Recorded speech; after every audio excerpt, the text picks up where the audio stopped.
Episode 2. Where the heck does virtue come from? And how is it considered a currency? Well, the short answer? Currency is a means of an exchange. So is virtue, which simply describes the many pure qualities that is expressed in the human spirit. These qualities are much like the many colors that shine through our personality. However, there is so much more to the story here to say. When prosperity gets powered by the soul, it can produce various intensities from dim to bright, creating the many colors of virtue of our lives to light up or simply not. How much a soul goes dark or light? Well, that determines how much life force that soul can generate by itself for its beloved human host, for lack of a better way to say it. The soul supports the physical body, well, pretty much like the sun supports the solar system that orbits around it. What everybody calls the Sacred Heart Center would represent the closest planet to the sun, or soul in this case. The truth is, humans are originally designed to love and interact with creation. Originally manifested to be talented creators and protectors for creation. And what I mean to say here is, virtue is as natural to us as fish in water. And in all fairness, for a variety of reasons, we have chosen to live on the muddy wetlands on the south side of the lake. Naturally, this would impact our physical evolution, genetically speaking. I find it amazing how adaptive our genetics can be, both to the environment and to the various food groups that we eat. Did you know that the North American Eskimos live on meat and have very little exposure to the sun, while the Aztecs in Central America live on mostly plants, vegetables, and have full exposure to the sun? You can find differences in culture like this even on the other side of the planet. The water can actually be unfiltered and mildly toxic, and still you find communities that live along the riverbanks of these rivers. Oh yes, the Earth has had many geographical changes to the environment, which has really seriously altered our landscape over the course of time. And yet, here we still are, even after the great flood from Noah's day, after he launched his ark. I was reading the other day new evidence analyzing the ice core samples from Antarctica that's proving that the oxygen content was nearly double of what it is today. And yet, here we are, still breathing and kicking. Perhaps we are a little more beat up from all the processed foods that we're eating. Nevertheless, it is a wonder. The bottom line here is, adaptation is an attribute of virtue. Adaptation, creativity, flexibility, all are the same expressions of this same attribute. And this is why I say virtue has value in more ways than one here. The big takeaway from this topic is anything that has value generates currency. This is a universal economical reality. Today, precious metals such as gold, silver, palladium, lithium, oil gives our currency value. Can you imagine what the value virtue would have to life, to live longer, happier? We're talking about creative energy here.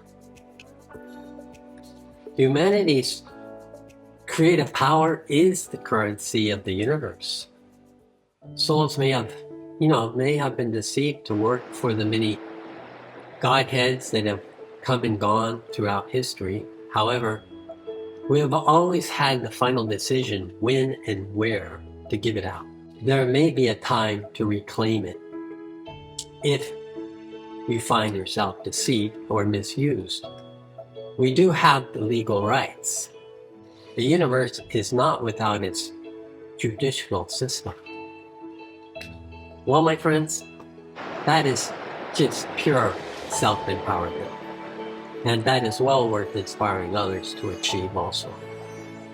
Just because dark souls have lost their connection to the divine creator and have since become dependent on others that are naturally gifted with creative energy, doesn't give them the right to exploit it from others, unless, of course, they get you to volunteer it.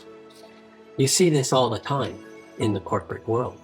Comply and consent, NDAs, corporate laws protected under the UCC, even government overreach. This is certainly no secret. The art of legally stealing ideas, well, is well practiced and is an everyday occurrence despite copyright laws and the patents and the overall consumer protection laws in existence today. There is no protection from the ignorance of law, despite what people may believe. The subject of slavery has always worn many faces throughout history, and most of it voluntarily, I might add. They say the best slave is the one who accepts to be a slave. The big takeaway here is for everybody is to recognize that your talents and your gifts as your own unique manifestation of virtue. And it's this manifestation of your virtue that has value in our world and beyond. Exploitation only hurts when you discover that you've been deceived. The obvious truth here is the darker the soul, the less the ability to manifest virtue by itself, for itself. This makes virtue a commodity. This phenomenon we are discussing here builds wisdom and strength, starting with our own personal world we are all making every single day, and the rules that we accept to live by or to be compromised by. The end result is like a healthy tree in the forest, connected at the roots and yet standing alone in the world under the sun, happy and strong. It's all about connecting. No room for judging others to yourself. Just take people for what they are. Take the good and leave the rest. If you need space, then give them the space and use this time for yourself. We're not talking about a contest to win points, to earn a pass to enter some exclusive utopia, or attaining the privileges for your dedication and participation.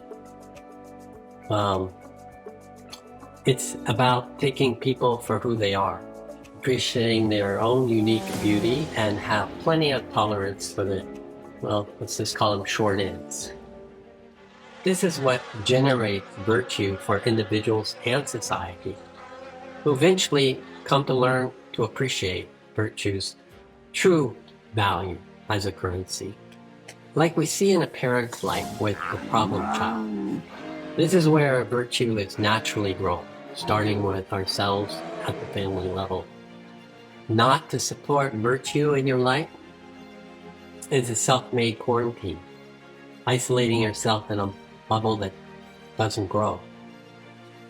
So the plan is, I'm going to keep these episodes rather on the short side. So I'll see you all in the episode 3 in the near future for the rest of the story. So long for now.